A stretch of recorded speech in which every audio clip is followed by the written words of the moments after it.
எப்படி இருக்கிய பாத்து சட்டை கலர் சூப்பரா இருக்க. என்ன கொசு போயிருக்கு. கொசுவா? நல்ல அருமையான சட்டை கலரே சூப்பரா இருக்கு. எங்க எடுத்தியா? ரிலேஷன்ஸ்ல எடுத்த நானு. ரிலேஷன் அவங்க சொந்தக்காரங்க கிடையாது. இல்ல புதுசா ஆரம்பிச்சிருக்கோம்ல ரிலேஷன்ஸ். ரிலேஷன்ஸா? அப்படிலாம் ஒண்ணு கிடையாது. கூட கல்யாணம் ஆச்சு இல்ல அவருக்கு. ரிலேஷன்ஸ். ரிலேஷன்ஸா? ரிலேஷன்ஸ். போன வாரம் உங்க அண்ணன் வந்தாரு. உங்க அண்ணன் வர பெரியப்பா பையன். சரி. ஊர்ல இருந்து வரேன் சும்மா இங்கிட்டு பக்கத்து ஊருக்கு போனாராம். அது நம்ம வீட்டுக்கு சின்ன பிள்ளை இருக்குல்ல, டக்குன்னு பாத்துட்டு சிவகங்கை மாஸ்டர் பேக்கரியில இறங்கி 5 பப்ஸ் அப்புறம் டோர்னட்டா அது ஒரு 5 வாங்கிட்டு ஐயா கிழமை இருக்காருல்ல அவருக்கு மெல்ல முடியாதுன்னு சொல்லி 1/4 கிலோ அல்வா வாங்கிட்டு ஒவ்வொருத்தருக்கும் என்ன வேணும்னு கேட்டு வாங்கிட்டு வர்றாரு. எல்லாம் வாங்கிக்கிட்டு இப்படியே வர்றாரு. கை பூரா பொருள்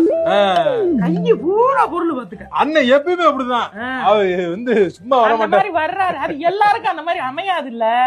மனசு வேணும்ல மானங்கிட்ட. ஆமா ஆமா மனசு இருக்கணும். நீங்க போங்க மாப்பிள்ள போய் சாப்பிடுங்க. சாப்பிடுங்க மாப்பிள்ள சாப்பிடுங்க.